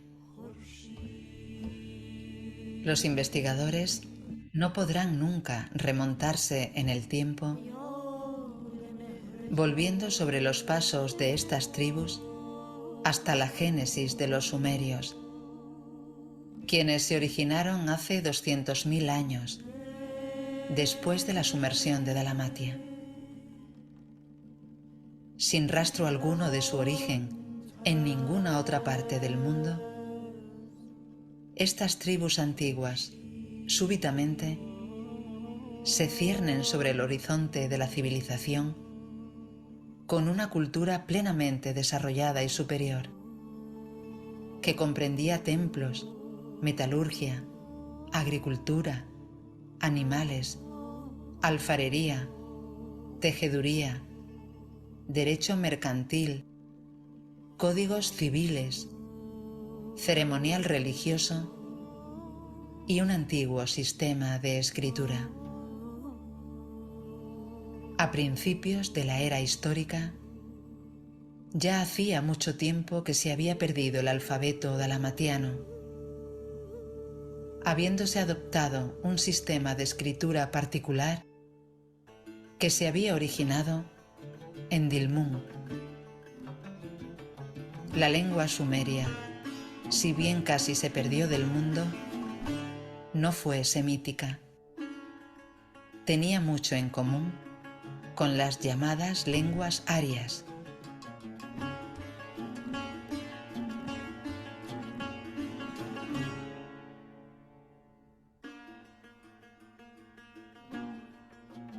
Dalamatia sí fue, de alguna forma, mencionada en la historia a través de la ciudad de Dilmun. Veamos. Tras la sumersión de Dalamatia, los noditas se trasladaron hacia el norte y el este, y al cabo fundaron como sede central racial y cultural la ciudad nueva de Dilmun.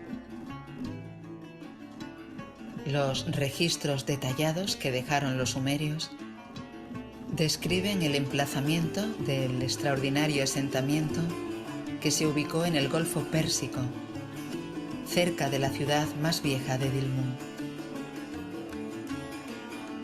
Los egipcios llamaban a esta ciudad la antigua Gloria Dilmat. En tanto, los sumerios adanizados posteriores confundieron tanto la primera como la segunda ciudad noditas con Dalamatia, y a las tres les llamaban Dilmun. Los arqueólogos ya han encontrado estas antiguas tabletas sumerias de arcilla que informan sobre este paraíso terrenal, donde los dioses bendijeron por primera vez a la humanidad con el ejemplo de la vida civilizada y culta. Estas tabletas que describen Dilmun, el paraíso de los hombres y Dios, descansan tranquilamente sobre los polvorientos anaqueles de muchos museos. Hoy hay ciertos lugares arqueológicos que han sido identificados con Dilmun.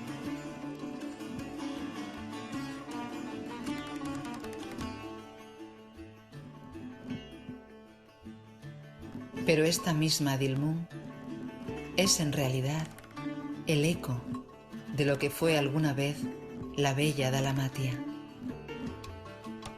Un lugar de una tierra virginal y prístina, donde los leones no matan y los lobos no se llevan a los corderos. Esa fue la sede de los 100, los llamados Anunnakis, los primeros maestros extraterrestres de la humanidad.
Estás en mudo. Perdón.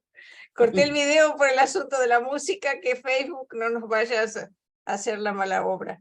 Pero es música árabe Ajá. y va a estar permitida en el otro lado. Ojalá. Bueno, quiero saludar a nuestros amigos que nos están acompañando en Facebook. Permítanme. Isabel María Lima Ventura dice: gracias infinitas, hermanos, por este aporte. Y Mario López dice: deberían saber sobre la biblioteca del doctor Cabrera en Perú, donde aparecen miles de inscripciones sobre piedras, donde muestran humanos volando sobre aves, transfusiones de sangre, cirugía de corazón hace miles de años, incluso muestran un mapa mundi con la Atlántida y más. Investiguen, saludos. Y Rosalía Cartagena Sánchez nos dice: dentro de las leyendas mayas también se habla de unos hermanos, y en algunas versiones representan el bien y el mal, dando a entender que siempre deben estar presentes en la vida en una constante lucha. Y bueno, esos son los saludos de nuestros hermanos que nos están acompañando en Facebook.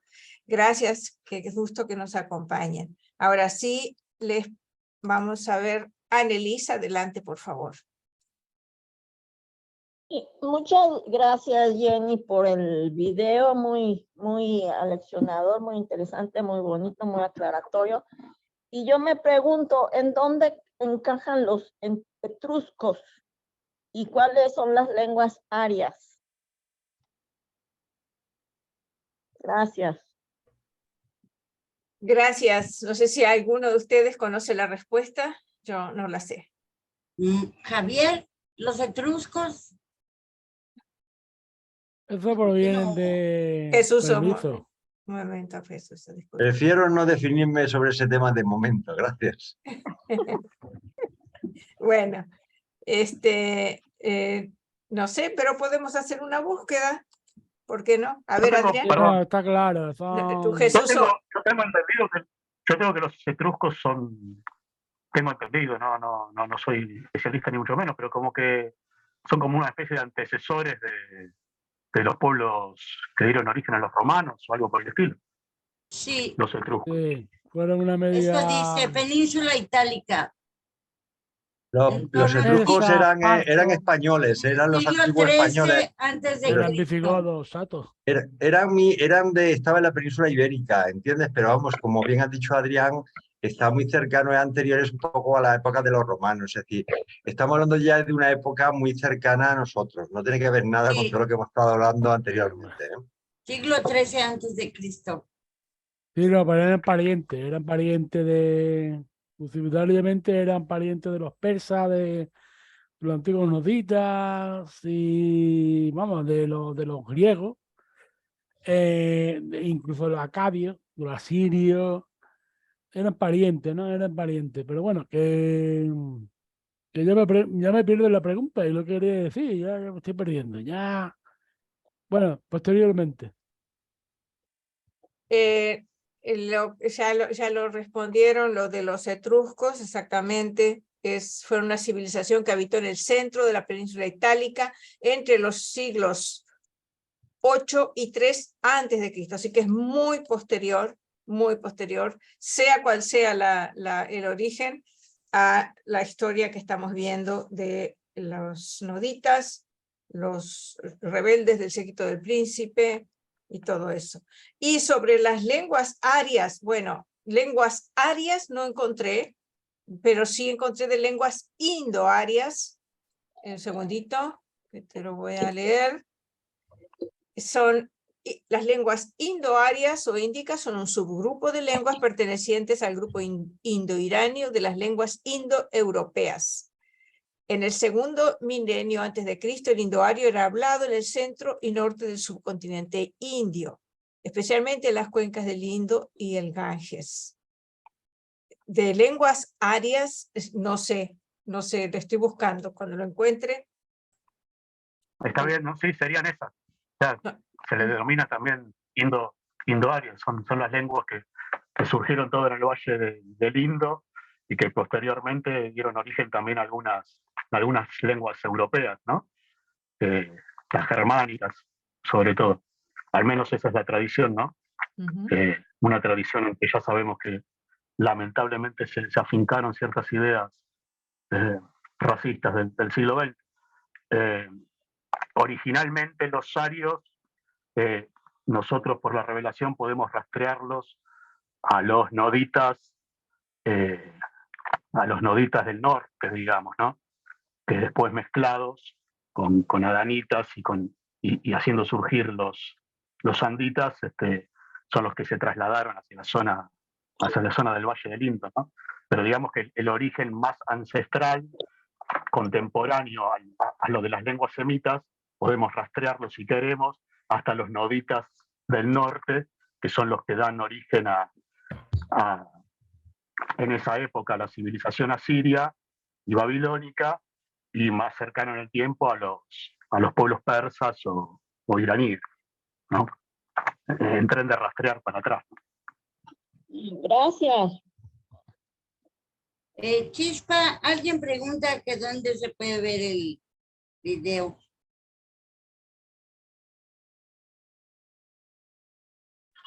Jenny puso antes el vínculo, se puede ver en el canal de YouTube, Estudio de los Escritos de Urantia, pero el vínculo lo tenéis ahí puesto por Jenny.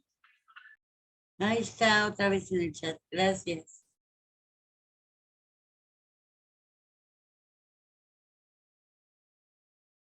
¿Te estás hablando en mudo, hermanita?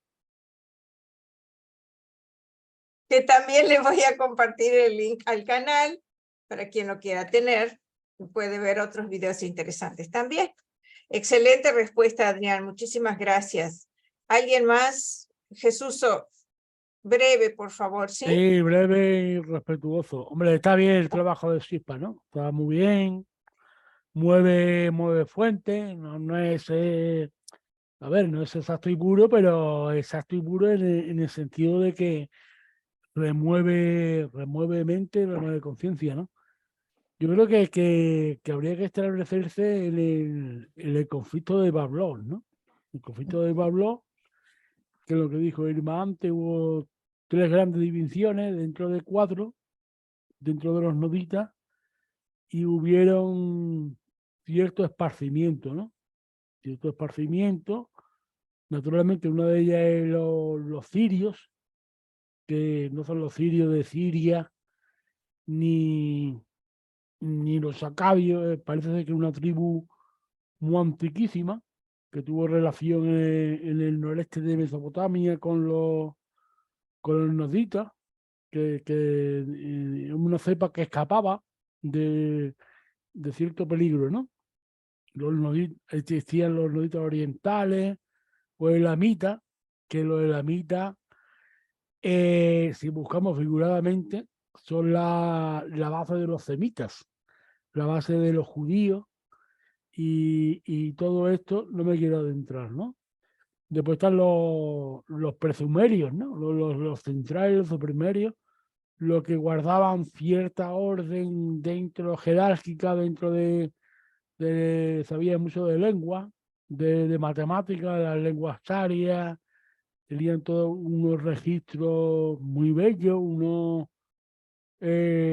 belleza artística muy buena, pero no participaban en la expansión. Era un gobierno un poco cerrado, ¿no?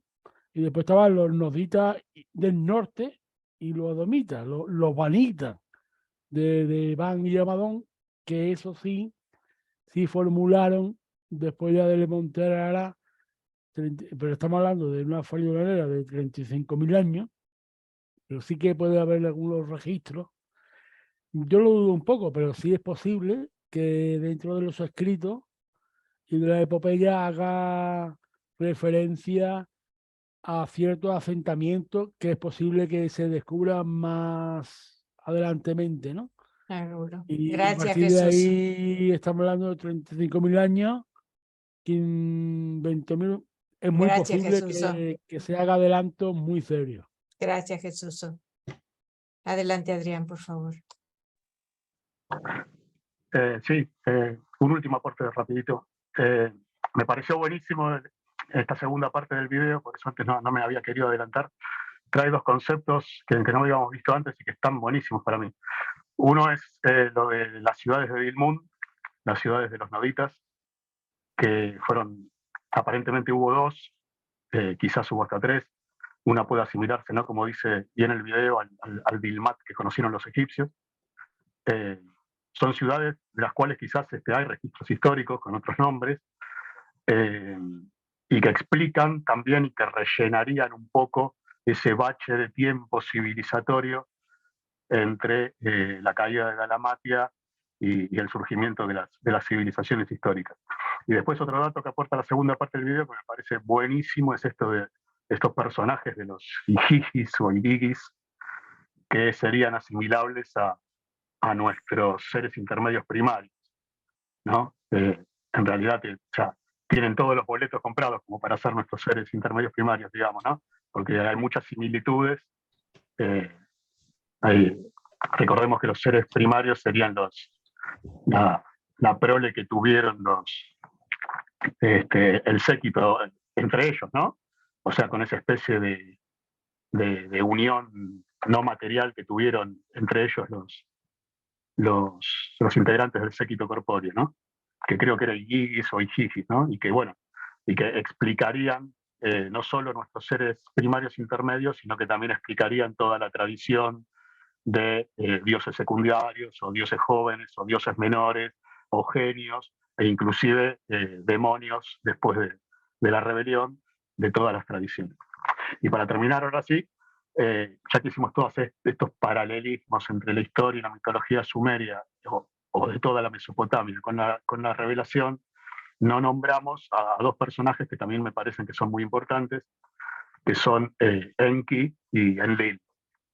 Enki y Enlil son 2 dioses importantes del panteón sumerio y que claramente podríamos asimilar, ya que las distintas tradiciones nos los muestran como hermanos o hermanastros o asociados, podríamos asimilarlos con Caligastia y con Daligastia, también por algunas cosas que hicieron, ¿no? Entonces, como habíamos nombrado tantas asociaciones de tantos personajes, nos había quedado eso sin nombrar, y creo que también es importante como correlato entre la mitología de los pueblos primitivos y lo que nos cuenta la revelación. Ahora sí, listo.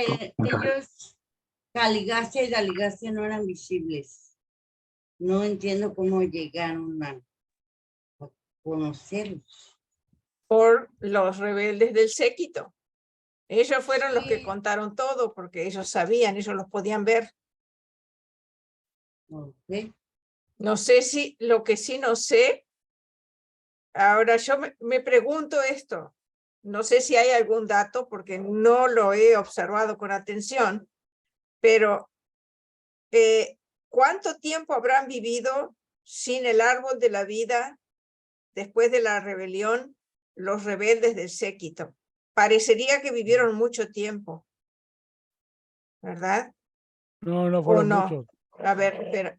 Disculpa, Jesús, un segundito. Eso es una pregunta que me hago, que me gustaría saber. Y otra pregunta. Lo tiene el libro delante, son muy pocos. Pero, Jesús, disculpa, un segundito. Para mí, yo no lo he visto eso en el libro.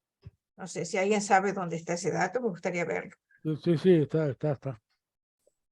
Pero ¿Sí? ese dato lo podrías ver con el tiempo que Adán vivió después que se le fue quitado el árbol, ¿no? Sí, más o menos por ahí, una aproximado. Sí, eso es lo que yo pensé. Pero hay algo, déjeme ver si lo encuentro. Creo que hay algo que da la impresión de que vivieron más tiempo, porque estos seres tenían unos cuerpos construidos especialmente. Eso sí. Entonces, tal vez, tendrían alguna característica.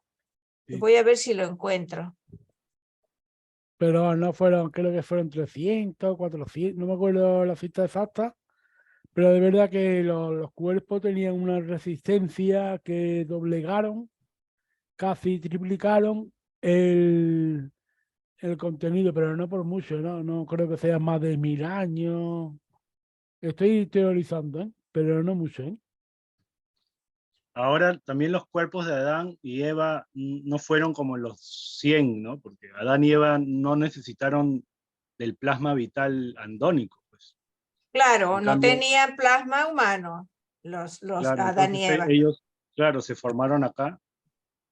Y ahora también me pregunto por qué necesitaron estos 100 del plasma vital, pues, ¿no? Y aparte tomaron no el plasma vital de una sola, de un varón ni una hembra, sino se tomaron plasma vital de 50 y 50. O sea, me pregunto que querían tener variación genética. Me pregunto también si Van se parecía a Madón, pues porque supuestamente si tomó el plasma de él es como un clon, ¿no? Pero con la personalidad de uno de los 100, ¿no? No sé, Ujú. cosas así. Sí, bueno, ahora, considerando esto, piensen en esto.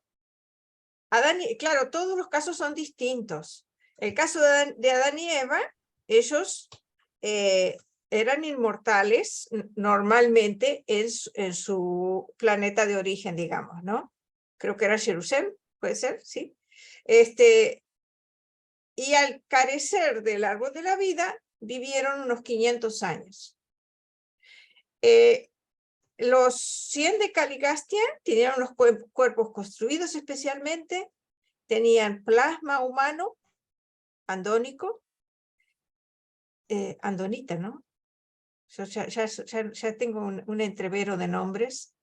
A la amazonita sería. No, No, eran andonitas. andonita. Plasma andonita. Plasma andonita, exacto. Entonces. Y si eran visibles. Sí, ahora hay aquí, que lo encontré, les voy a compartir, una frase que me parece muy significativa. Aquí, esta, por aquí. Dice, cuando los arqueólogos desentierran los registros en tablillas de arcilla de los últimos descendientes sumerios de los noditas, descubren unas listas de reyes sumerios que se remontan a varios miles de años.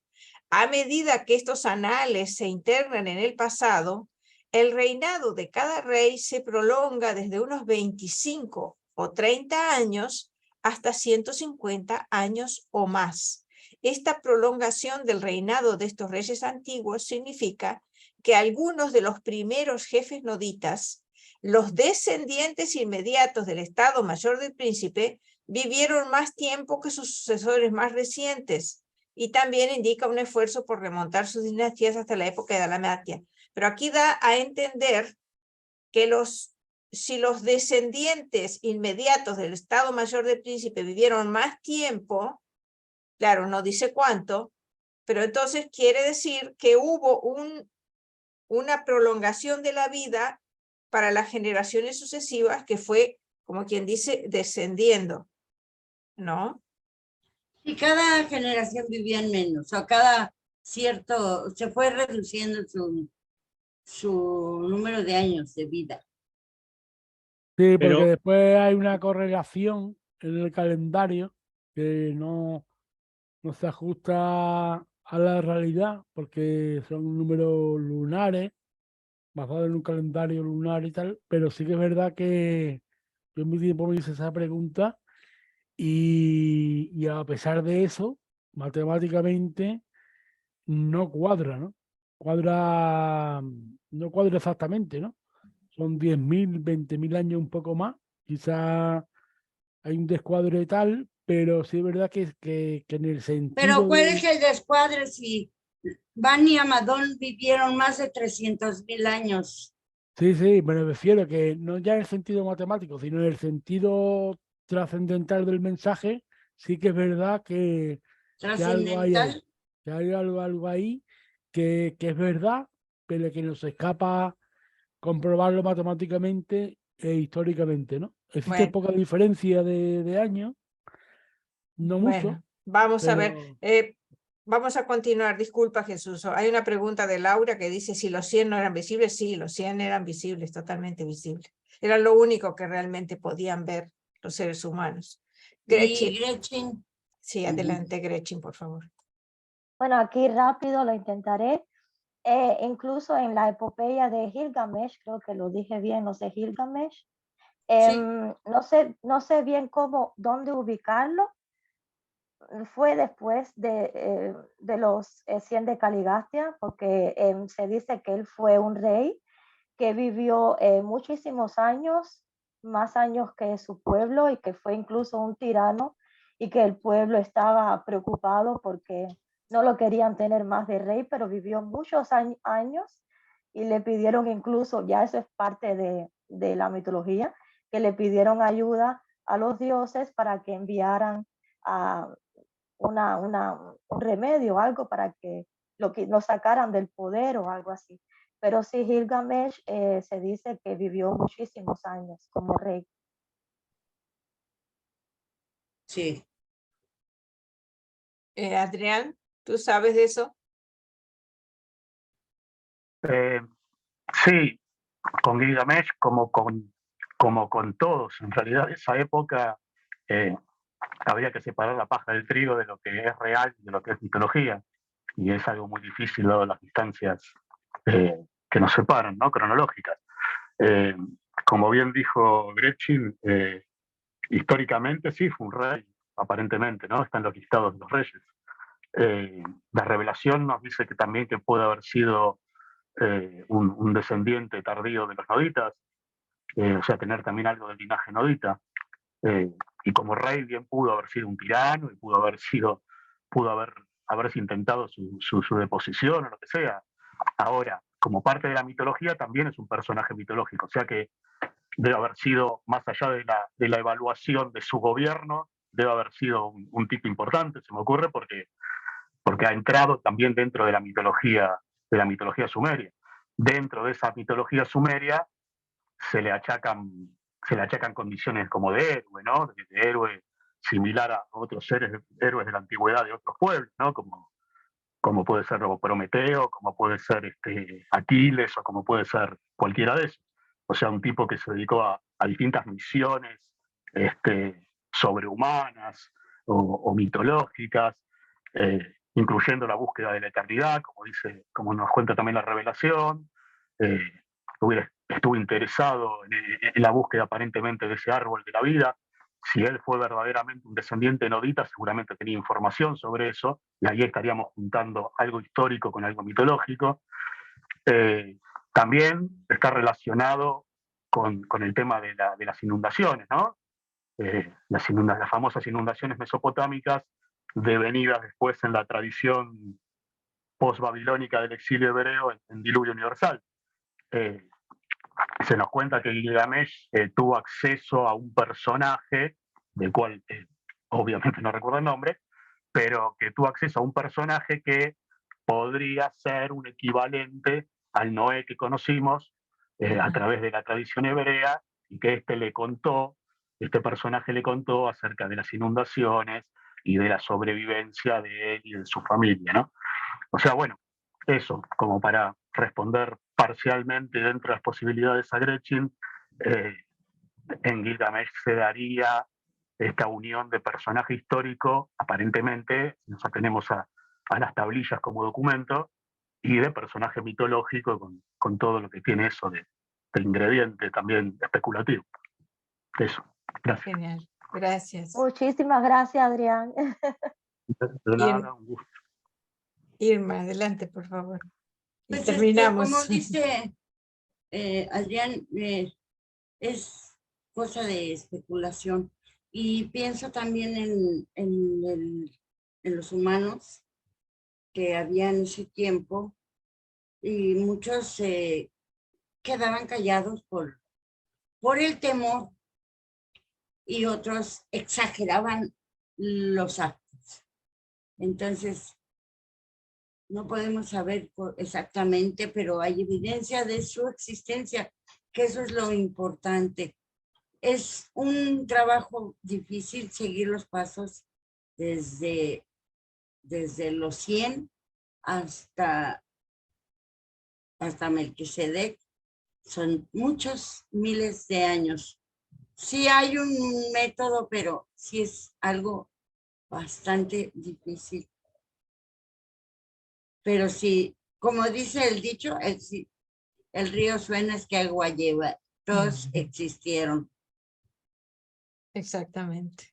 Bueno, queridos amigos, gracias a todos por su presencia. Creo que fue una sesión bien interesante y me quedan preguntas. Ya sé que no tienen respuesta, Pero bueno, vale la pena pensar y fue este video muy lindo. Gracias, Chispa, y gracias a la persona que lo hizo, que es Joel. Muchas gracias. Que el Padre les bendiga. Ay, Javier tiene algo para contarnos. Javier, adelante, por favor. Disculpa, ya me olvidaba. Gracias, Jenny. Bueno, independientemente de lo que os comento rapidísimamente, es que hace 2 años estuve trabajando precisamente en un proyecto que lo tengo apuntado, que se llamaba Anunnakis, mitos o realidad. Cuando ya lo tenía acabado, sale publicado el vídeo que has expuesto y estaba mucho más completo. Dije, a partir de al cajón de los recuerdos. Bueno, cierro comillas. No, solamente comunicaros que el próximo jueves en la plataforma del Grupo IS de Colombia vamos a presentar un trabajo que se llama Los límites del infinito, donde de alguna forma vamos a medir, de alguna forma, con la información que da Livio Durantia, cuáles son los límites del infinito y cómo está configurado, pero desde una visión cosmológica en base a la información de Livio Durantia muy amplia. Y bueno, estáis invitados, si quería, es el día 7, es el próximo jueves. El horario es la 1 de la madrugada en España, 7 horas menos, es decir, a las 6 p.m. de Colombia, según mis cálculos, si no me olvido. Pues quedáis invitados, mandaremos por la red de la publicidad. Si os apetece pasar un rato, pues bien, ahí estamos presentes. Gracias a todos. Gracias. Gracias, Jenny. Bueno, Gracias. Pásanos Gracias. después Javier.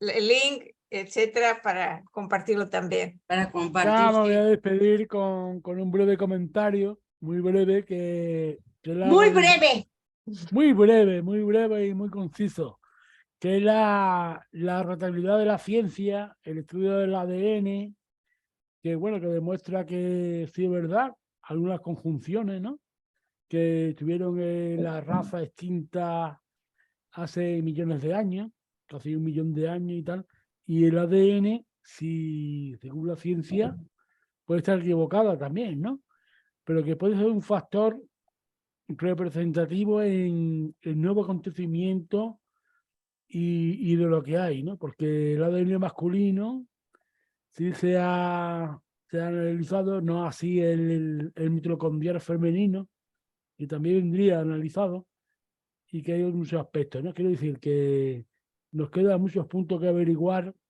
según la ciencia, el espíritu y la religión, y estar abierto de mente y sobre todo estar abierto a nuestro Señor Jesús, sea lo que sea. Claro que sí. Gracias, Jesús. Gracias a todos. Buena semana. Que el Padre les bendiga. Abrazos. Que la pasen muy bien. Gracias, Chispa. Nos vemos. Gracias. Un besito Gracias. a todos. Hasta Abrazos. luego. Igualmente. Gracias, excelente inicio de Tercera semana. Hasta luego. conferencia en México. Adiós, Irene. María. Adiós. Muchas gracias. Laura. Gracias. Angélica. Y saludos, Hasta la abrazos semana que a los viene. Hasta la amigos en próxima. Facebook. Besos, un abrazo. Sí, Abrazo gracias también. Gracias. Hermanitos, cuídense. Gracias. Cuiden a sus mujercitas.